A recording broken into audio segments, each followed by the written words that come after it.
Hello everyone, welcome to बैंको career academy. मैं Mangeram Bishnoi profit loss के एक शानदार कंसेप्ट के साथ आपके साथ जुड़ चुका हूं। इससे पहले जो हमने प्रॉफिट लॉस की 3 क्लासें कर चुके हैं, ये प्रॉफिट लॉस की हमारी चौथी क्लास है। तो पिछली क्लास को एक बार देख के फिर इसकी वीडियो को स्टार्ट करना होगा। बहुत ही शानदार क्वेश्चन है। सबसे पहले इस क्वेश्चन को देखिए, इस क्वेश्चन में लिखा क्या गया है।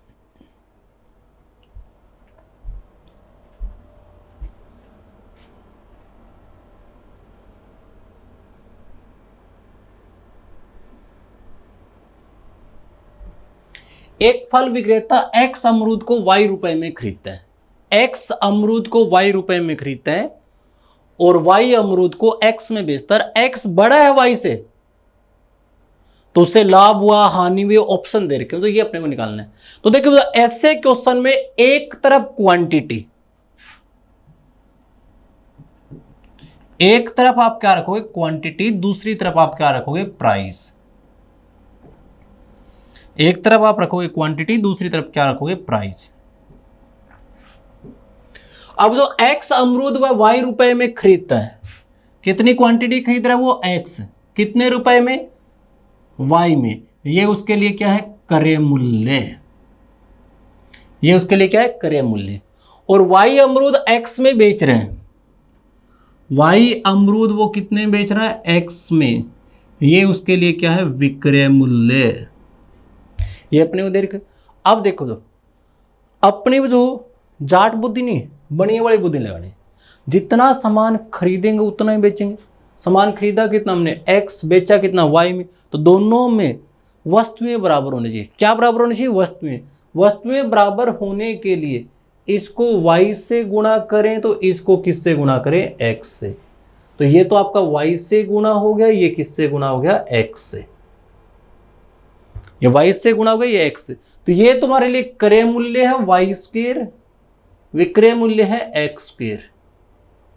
अब आपको क्या लिखा है एक्स ग्रेटर है वाई से, एक्स बड़ा है वाई से, तो विक्रय मूल्य क्रय मूल्य से ज्यादा है, तो क्या होगा लाभ होगा। कितना लाभ होगा एक्स स्क्वायर माइनस में वाई स्क्वायर बटे में, लाभ परसेंटेज निकालते तो बटे में क्रय मूल्य वाई स्क्वायर। देखो कौन सा ऑप्शन देगा x square minus y square बटे में वाई स्क्वायर लाभ, x square minus y square बटे में वाई स्क्वायर लाभ, ये ऑप्शन हो।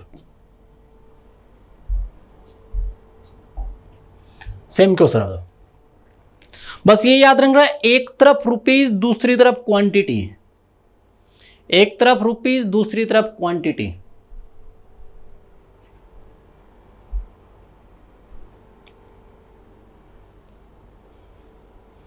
एक विक्रेता 8 रुपए में 9 केले खरीदता है। एक विक्रेता 8 रुपए में 9 केले खरीदता है। आपको मैंने क्या बोला एक तरफ रुपीस एक तरफ क्वांटिटी।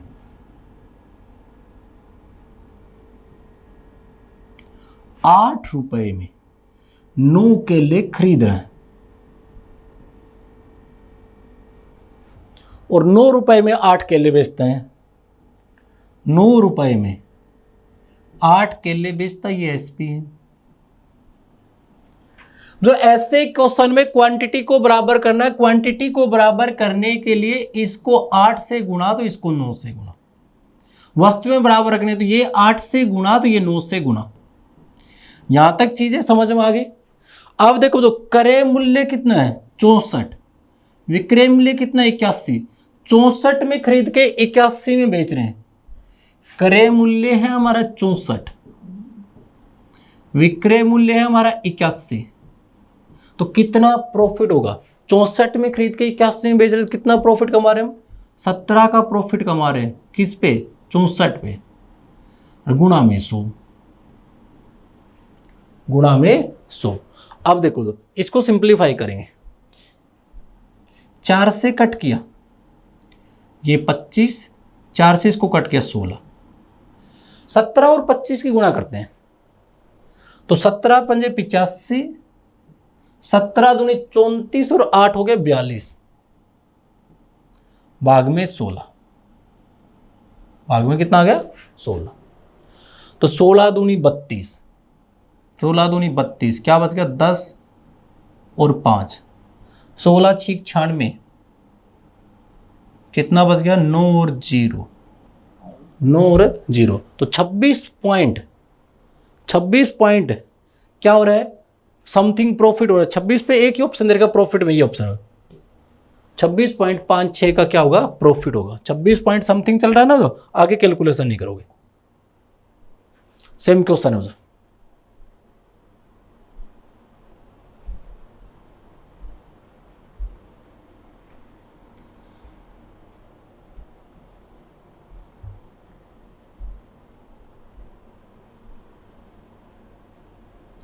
एक विक्रेता 3 रुपए में 4 केले खरीदते हैं और 4 रुपए में 3 केले बेचते हैं। एक तरफ रुपीस, दूसरी तरफ वस्तुएं।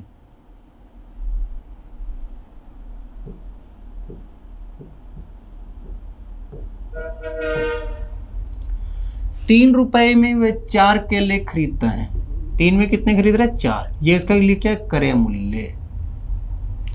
और वह 4 रुपए में 3 केले बेचते हैं। 4 रुपए में 3 केले बेचता है। 4 रुपए में क्या कर रहा है, 3 केले बेच रहे हैं। तो जितना सामान खरीदेगा उतना ही बेचेगा। दोनों में वस्तुओं को सेम कीजिए। वस्तुओं को सेम करने के लिए इसको 3 से गुणा, तो इसको 4 से गुणा। ये चीज आपके 3 से गुणा, तो ये किससे गुणा, 4 से। अब देखो, जो क्रय मूल्य हो गया 9, विक्रय मूल्य हो गया 16।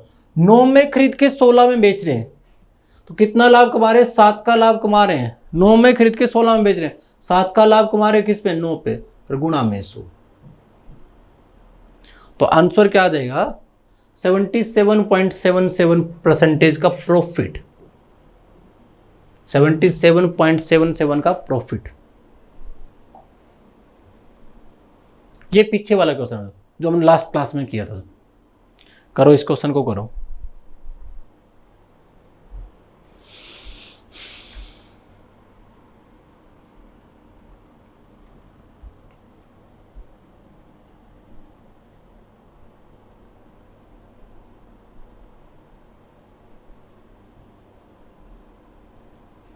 जल्दी से बना दो इस क्वेश्चन को।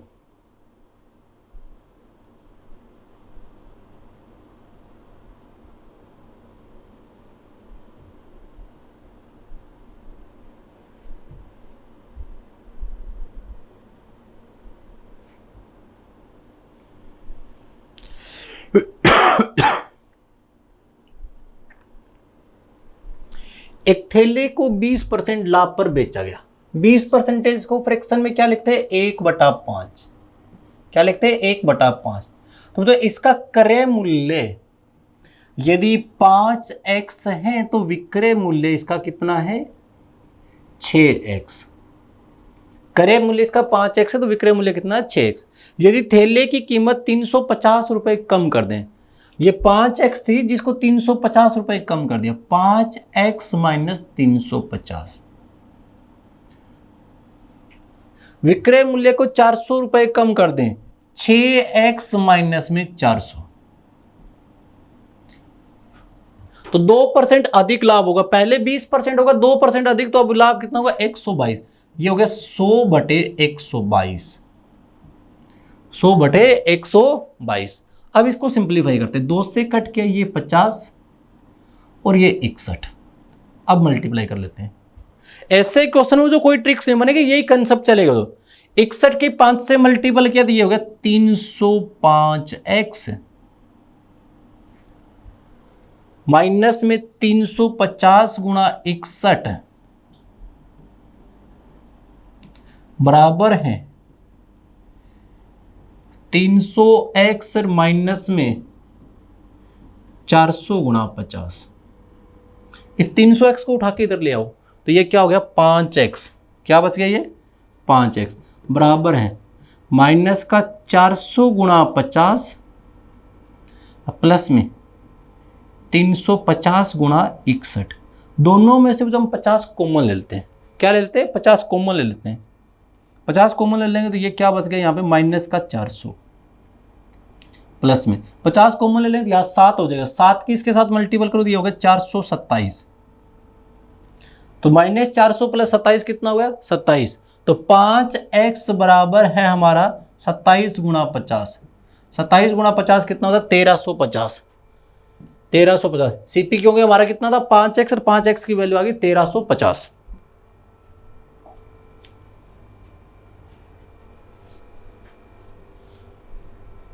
करो इस क्वेश्चन को करो।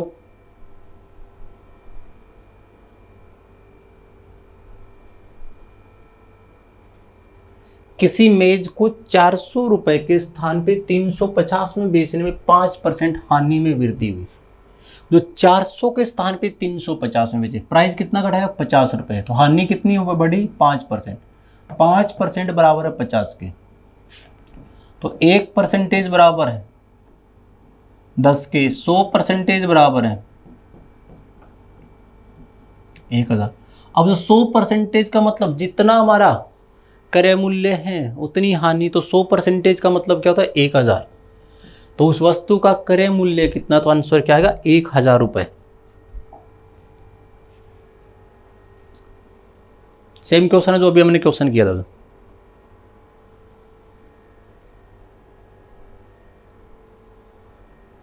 जल्दी से इस क्वेश्चन को भी कंप्लीट कीजिए।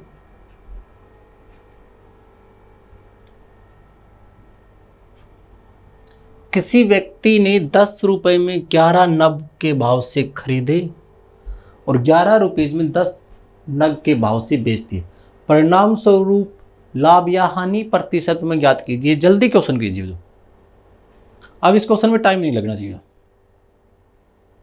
मैंने आपको क्या बताया, एक तरफ रुपीज रखो, एक तरफ क्वांटिटी, एक तरफ रुपीज एक तरफ क्वांटिटी।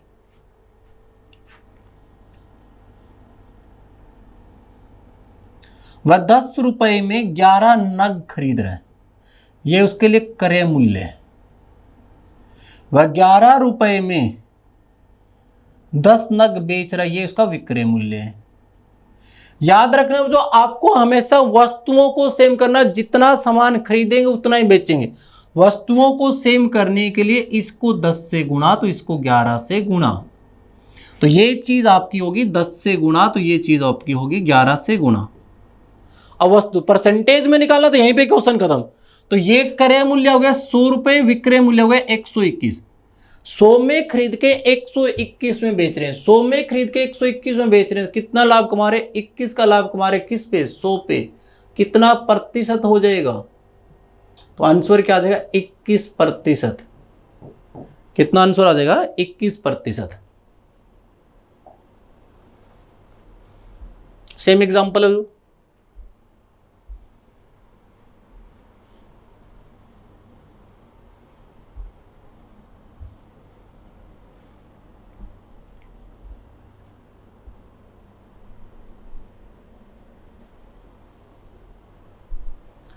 एक व्यक्ति ने 5 रुपए में 6 पेंसिल के भाव से पेंसिल खरीदी और 6 रुपए में 5 पेंसिल के भाव से पेंसिल बेच दी। परिणाम स्वरूप लाभ या हानि ज्ञात कीजिए। रुपीज और क्वांटिटी, रुपीज और क्वांटिटी। एक व्यक्ति 5 रुपए में 6 पेंसिल खरीद रहा है। 5 रुपए में वह 6 पेंसिल क्या कर रहा है, खरीद रहा है। 5 रुपए में वह 6 पेंसिल क्या कर रहा है, खरीद रहा है। और वह 6 रुपए में 5 पेंसिल बेच रहे हैं। 6 रुपए में 5 पेंसिल वो क्या कर रहा है, बेच रहा है। ये उसके लिए क्या, एसपी। 6 रुपए में 5 पेंसिल बेच रहा है, ये उसके लिए क्या, एसपी। अब तो जितना सामान खरीदेगा उतना ही सामान बेचेगा, जितना सामान खरीदेगा उतना ही बेचेगा। दोनों में क्वांटिटी को सेम करो। क्वांटिटी को सेम करने के लिए 5 से गुणा, तो ये 6 से गुणा, तो ये 5 से गुणा, तो ये 6 से गुणा। अब देखो तो क्रय मूल्य कितना होगा, 5 गुणा 5 25। विक्रय मूल्य कितना होगा, 6 गुणा 6 36। 25 में खरीद के, 25 में खरीद के 36 में वो बेच रहे हैं, तो लाभ कितना कमा रहा है, 11 का लाभ कमा रहा है। किस पे, 25 पे। कितना परसेंटेज है, गुणा में 100, गुणा में 100, तो कितना प्रतिशत लाभ कमा रहा है, तो आंसर क्या लिखोगे 44% का प्रॉफिट। कितना प्रॉफिट हुआ, तो आंसर क्या लिखोगे 44% का प्रॉफिट।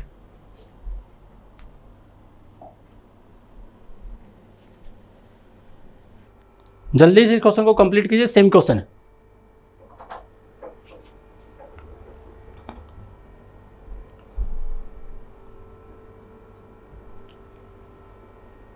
एक व्यक्ति ने कुछ नारंगी 2 रुपए में एक नारंगी तथा उतनी ही नारंगी 1 रुपए में 2 नारंगी के भाव से खरीदा। ये चीज गौर करना, जो उतनी ही नारंगी वह 1 रुपए में 2 के भाव से खरीदता है। व्यक्ति ने सभी नारंगी को 3 रुपए में 4 नारंगी की दर से बेच दिया। लाभ या हानि ज्ञात कीजिए।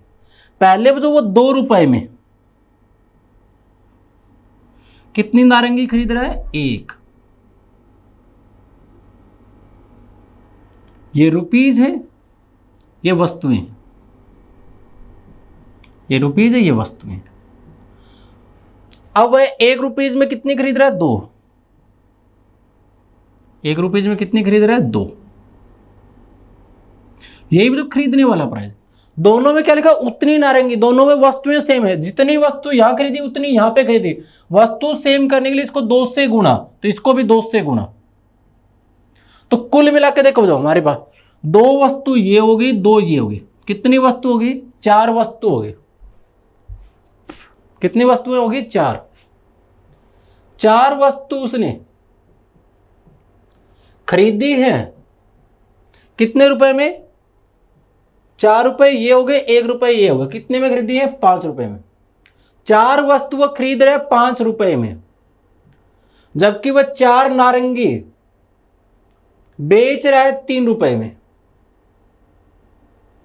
अब तो जितनी खरीदेगा उतनी बेचेगा, तो यहां पे वस्तुएं सेम है। 4 वस्तु खरीद रहा है 5 में, 4 वस्तु बेच रहा है 3 में। 5 में खरीद के 3 में बेच रहा है, 5 में खरीद के 3 में बेच रहा है। तो क्या हो रहा है? 2 का लॉस हुआ 5 पे। 2/5 कितना होता है? 40% का लॉस हो रहा है उसको। इस बिजनेस में क्या होगा? 40% का लॉस होगा। करो नेक्स्ट क्वेश्चन करो। सेम एग्जांपल में से है।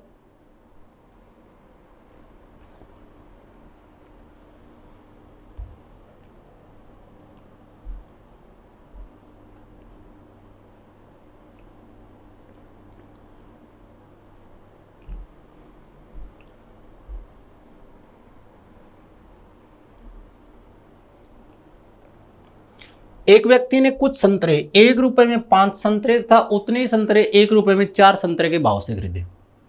एक में 5 और एक में 4 के भाव से खरीदे। व्यक्ति ने सभी संतरे 2 रुपए में 9 के भाव से बेच दिए। पूरे सौदे में 30 रुपए की हानि हुई, तो संतरों की संख्या ज्ञात कीजिए। पहले वो जो 1 रुपए में खरीद रहा है 5 संतरे, फिर वो उतने ही संतरे 1 रुपए में खरीद रहा है। ये भी खरीद रहा है 4 संतरे।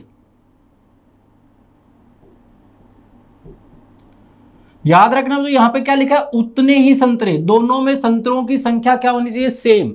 सेम करने के लिए इसको 4 से गुणा कर दें, तो इसको 5 से गुणा कर दें। इसको 4 से गुणा कर दें, तो इसको 5 से गुणा कर दें। तो ये कितने हो गए? 20। ये कितने हो गए? 20। तो 20 और 20, उसने 40 वस्तुएं यानी कि 40 संतरे खरीदे। 40 संतरे खरीदे कितने रुपए में? 4 और 5 9 रुपए में। 40 संतरे उसने खरीदे 9 रुपए में। 40 संतरे उसने खरीदे 9 रुपए में, और वह 9 संतरे बेच रहे 2 रुपए में। 9 संतरे बेच रहा है 2 रुपए में। याद रखना, जितने संतरे खरीदेगा उतने बेचेगा। संतरों की संख्या बराबर कर दो। बराबर करने के लिए ये 9 से गुणा, तो ये 40 से गुणा। ये 9 से गुणा, तो ये 40 से गुणा। तो कुल मिला के देखो, जो खरीदने वाला प्राइस क्या हो गया? 9 गुणा 9 81। बेचने वाला प्राइस क्या हो गया? 2 गुणा 40 80। 81 में खरीदा, सीपी कितना? 81। बेचा कितना? 80 में। 81 में खरीद के 80 में बेच रहा, तो 1 रुपए का लॉस हो रहा है। 1 रुपए का लॉस हो रहा है कितने संतरे पे? 40 गुणा 9 कितने पे? 360 संतरे पे। 1 रुपए का लॉस हुआ 360 पे। क्वेश्चन में लिखा 30 रुपए का लॉस, तो 30 रुपए का लॉस कितने पे होगा? इसको 30 से गुणा कर दो, 30 से गुणा करो तो क्या आ जाएगा? 10,800। तो उसने संतरे कुल कितने खरीदे? तो आंसर क्या होगा? 10,800। बहुत शानदार क्वेश्चन है। तो इस क्वेश्चन पे स्टार मार्क कर लेना। इस क्वेश्चन पे स्टार मार्क कर लेना। ट्राई करो एक बार इस क्वेश्चन को।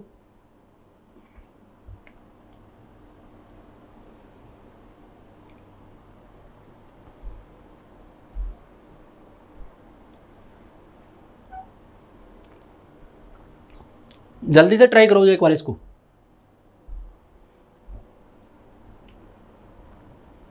₹800 में बेचने में वस्तु पे हुआ लाभ, उसी वस्तु को 275 में बेचने पे हुई हानि का 20 गुना है। यदि 20% लाभ कमाना तो वस्तु का विक्रय मूल्य ज्ञात कीजिए। तो पहले तो इस क्वेश्चन में क्रय मूल्य निकालें। पहले इस क्वेश्चन की बिल्कुल बेसिक अप्रोच देखिए।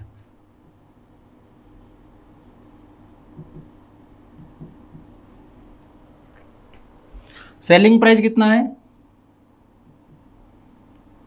₹800। प्रॉफिट अपने को नहीं पता। दूसरे में सेलिंग प्राइस कितना दे रखा है? 275। तो इसमें क्या हुआ? लॉस हुआ है। लॉस अपने को नहीं दे रखा। अगर यहाँ लॉस मैंने एक्स लिया तो यहाँ प्रॉफिट क्या हो जाएगा? इसका 20 गुना, तो ये कितना हो जाएगा? 20x। यही लिखा ना जो हुई हानि का 20 गुना। यदि लॉस एक्स है तो प्रॉफिट कितना है? 20x। तो क्रय मूल्य क्या हो जाएगा? क्रय मूल्य क्या हो जाएगा? विक्रय मूल्य माइनस में प्रॉफिट, या विक्रय मूल्य प्लस में लॉस। दोनों में क्रय मूल्य तो सेम रहेंगे। तो 800 माइनस में 20x, 800 माइनस 20x बराबर है 275 प्लस x। इस 275 को इधर लेके आओ। जो 800 माइनस 275 इक्वल है x प्लस में 20x। तो 21x बराबर है 525। तो x का मान कितना आ जाएगा? 25। x का मान कितना आ जाएगा? 25। तो सीपी क्या आ जाएगा? 275 प्लस में लॉस x हुआ, x का मान 25। तो क्रय मूल्य कितना है? 300 रुपये। ये इस क्वेश्चन की बेसिक अप्रोच थी।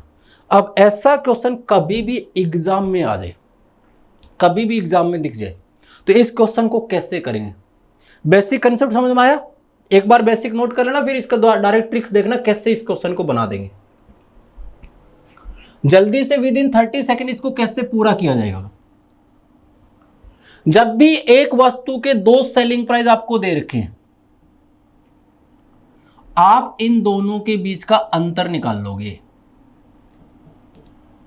800 और 275 के बीच का अंतर कितना आ गया? 525।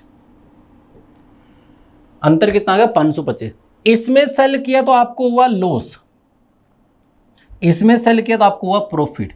इनके बीच में कोई रिलेशन दे रखा है। अगर लॉस 1 है तो प्रॉफिट कितना? 20। इनका आप रेशो बना लोगे। अब इनके बीच का भी अंतर, तो अंतर निकालो। कई बार 19 लिख दोगे। यदि दोनों प्रॉफिट हैं तो अंतर निकालने के लिए माइनस कर दोगे। यदि दोनों लॉस है तो अंतर के लिए क्या कर दोगे? माइनस। एक प्रॉफिट और एक लॉस, तो अंतर के लिए क्या कर दोगे? प्लस। तो इन दोनों के बीच में डिफरेंस कितना है? 21 का। और 21 की वैल्यू है 525। तो एक की वैल्यू क्या आ जाएगी? 25। तो ये आपका 25 है, तो ये आपके लिए क्या? 500 है। 800 में बेचो तो 500 रुपए आपने कमाए हैं, तो खरीद के कितने मिला है? 300 रुपए। यदि आपसे क्रय मूल्य पूछे तो 300 रुपए। 20% लाभ कमाना, इसका 20%, 300 का 20% 60 रुपए होता है। 60 रुपए प्रॉफिट, तो कितने में सेल करेंगे? 360 रुपए में। कितने रुपए में इसको सेल करेंगे? तो आंसर क्या लिखोगे? 360 रुपीज। क्लियर है सबको? सेम क्वेश्चन लिखो तो दोबारा। हाँ, तो नेक्स्ट क्वेश्चन बनाओ आप प्रॉफिट लॉस वाला।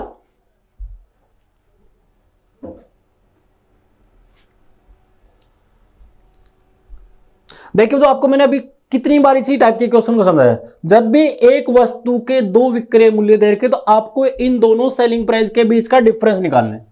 717 में बेचने पे किसी वस्तु पे हुआ लाभ उसी वस्तु को 527 रुपए में बेचने से हुई हानि से 11/1/9% ज्यादा, 11/1/9%, 11/1/9% क्या होता है 1/9। यदि वह इस पे 10% लाभ कमाना चाहता है तो वस्तु का विक्रय मूल्य क्या होगा। जब भी आपको दो सेलिंग प्राइस दे रखे हैं, एक तो आपको दे रखा 727 है और दूसरा 717 दो 717 और 527, दोनों के बीच का डिफरेंस निकाल लो। दोनों के बीच का डिफरेंस आएगा जो हमारे पास 190। प्रॉफिट है वो लॉस से, प्रॉफिट है वो लॉस से 11/1/9 ज्यादा। 11/1/9 क्या होता है 1/9। अगर ये 9 है तो ये 10। इन दोनों के बीच का भी डिफरेंस, इन दोनों के बीच का डिफरेंस निकालना तो मैंने आपको समझाया था। अगर दोनों प्रॉफिट हैं तो आप माइनस कर दोगे, दोनों लॉस है तब भी माइनस कर दोगे। एक प्रॉफिट और एक लॉस है तो आप क्या कर दोगे प्लस। तो यहां प्रॉफिट और लॉस है तो इनको प्लस कर दो। 19 पार्ट की वैल्यू है 990, वो 190, तो एक की वैल्यू क्या आ जाएगी 10, 10 की वैल्यू क्या आ जाएगी 100 और 90। ये आपने जो प्रॉफिट और लॉस निकाली। अगर आप 617 में बेचोगे तो 100 रुपए लाभ कमाओगे, 527 में बेचोगे तो 90 का घाटा होगा। तो इस वस्तु का क्रय मूल्य क्या होगा 617 रुपए। क्रय मूल्य कितना होगा 617 रुपए। यदि 10% लाभ कमाना हो तो वस्तु का विक्रय मूल्य क्या होगा। तो 10% प्रॉफिट, इस पे 10% प्रॉफिट, तो इसका 10% इसमें ऐड कर दो, 61.7 इसमें ऐड कर दो तो आंसर क्या आ जाएगा 678.7, 678.7। करो नेक्स्ट क्वेश्चन करूं।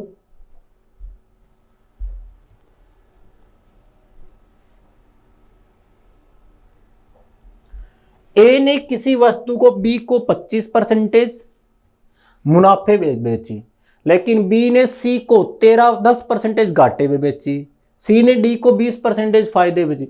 अगर वो तो एक ही वस्तु को बार बार रीसेल कर रहे हैं तो ये होता है परसेंटेज में सक्सेसिव चेंज। पहले जो आपको परसेंटेज में वैल्यू दे रखी इनको फ्रैक्शन में लिखिए। 25% को लिखेंगे 1/4, 10% को लिखोगे 1/10, 20% को लिखोगे 1/5। तो ए अगर इसको 4 में खरीद रहा है तो आगे कितने में बेच रहा है 5 में। मुनाफा हुआ 4 से 1 मुनाफा कितने में बेचेगा 5।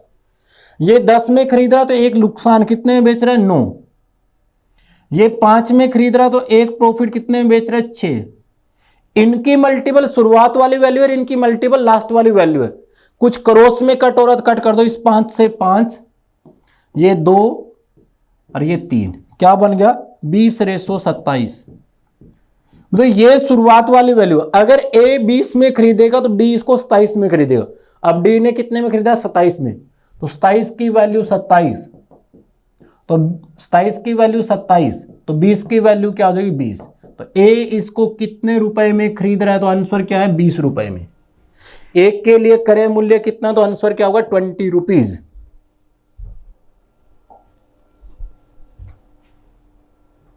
सेम क्वेश्चन है दोबारा दो।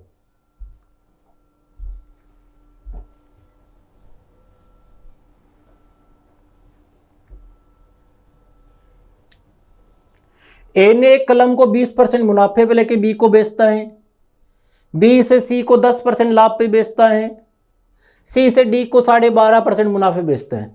सबसे पहले इनको फ्रैक्शन में लिखिए। 20% को क्या लिखोगे 1/5, 10% को क्या लिखोगे 1/10 और 12.5% को क्या लिखोगे 1/8, 12.5% को क्या लिखोगे 1/8। तो मतलब ये 5 रुपए वाली चीज को कितने में बेच रहे हैं 6 में, वो 10 रुपए वाली चीज को कितने में बेच रहा है 11 में, या 8 रुपए वाली चीज को कितने में बेच रहा है 9 में। कुछ क्रॉस में कट हो रहा तो कट कर देना, मतलब 2 से इसको कट किया, ये 3 और ये 4, तो ये हो गया 200। इनकी मल्टीपल 11 थी 33, 33 को 9 से मल्टीपल किया 9 तिया 27, 9 तिया 27 और 2 29। यदि इसकी शुरुआत में कीमत 200 थी तो लास्ट तक जाते जाते कितनी होगी 297, और 297 की वैल्यू दे रखी है आपको 14.85, पॉइंट हटाए तो बटे में 100, तो एक की वैल्यू क्या आ जाएगी, इससे पूरा पूरा कट जाएगा 5 पे, एक की वैल्यू क्या आ जाएगी 5/100, और 200 की वैल्यू क्या आ जाएगी गुणा में 200, कितना आंसर आ जाएगा 10 रुपए। तो ए ने इस वस्तु को कितने रुपए में परचेज किया, तो आंसर क्या लिखोगे 10 रुपए में।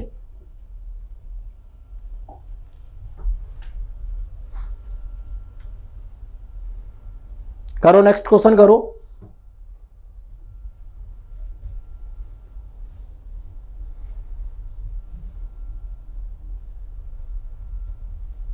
एक पुरानी कार डीलर किसी कार को 7.6 लाख रुपए में बेचता है तो उसे कुछ नुकसान होता है। अगर वह इसे 9.2 लाख रुपए में बेचे तो उसका कुछ लाभ होगा। लाभ हानि का 3 गुना होता है। अब जो 7.6 में बेचेगा तो लॉस होगा, 9.2 में सेल करेगा तो प्रॉफिट होगा। जब भी आपको दो सेलिंग प्राइस दे रखे तो दोनों के बीच का डिफरेंस क्या 1.6, लाभ हानि का 3 गुना है। अगर ये 1 है तो ये 3 है, दोनों के बीच का अंतर कितना है 4, जबकि अंतर क्या दे रखा है 1.6, 4 की वैल्यू 1.6 तो 1 की वैल्यू 0.4, 1 की वैल्यू 0.4, 3 की वैल्यू 1.2। तो या तो वो जो 7.6 में 0.4 जोड़ दो या 9.2 में से 1.2 माइनस कर दो। तो उस वस्तु को कितने रुपए में परचेज किया, तो आंसर क्या आएगा 8 लाख रुपए में। उस वस्तु को कितने रुपए में परचेज किया तो आंसर क्या होगा 8 लाख रुपए में। करो नेक्स्ट क्वेश्चन करो।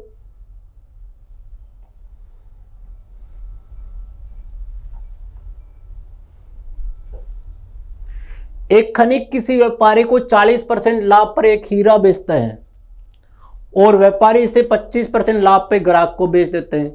ग्राहक हीरे को खरीदने के लिए 56 लाख रुपए का भुगतान करता है, तो खनिक को हीरा कितने रुपए में मिला। जब भी एक ही वस्तु को बार बार सेल कर रहे तो इसको फ्रैक्शन में लिखिए, परसेंटेज में सक्सेसिव चेंज है। 40% होता है 2/5, 25% होता है 1/4। तो ये 5 वाली चीज को 2 लाख तो कितने में बेच रहा है 7 में, ये 4 वाली वस्तु को कितने में बेच रहा है 5 में, क्रॉस में कट रहा है तो कट कर दो, जो 4:7। अगर शुरुआत में इसकी कीमत 4 थी तो लास्ट तक पहुंचते पहुंचते इसकी कीमत कितनी हो जाएगी 7, और 7 पार्ट की वैल्यू दे रखी है 56 लाख, तो 1 की वैल्यू क्या आ जाएगी 8, 4 की वैल्यू क्या आ जाएगी 32। तो खनिक ने ये हीरा कितने रुपए में लिया, तो आंसर क्या है 32 लाख। समझ में आया, जो सक्सेसिव चेंज कहां लगा रहे समझ में आया। तो इस सेशन को ज्यादा से ज्यादा लाइक और शेयर कीजिए। थैंक यू बच्चों, जय हिंद जय भारत।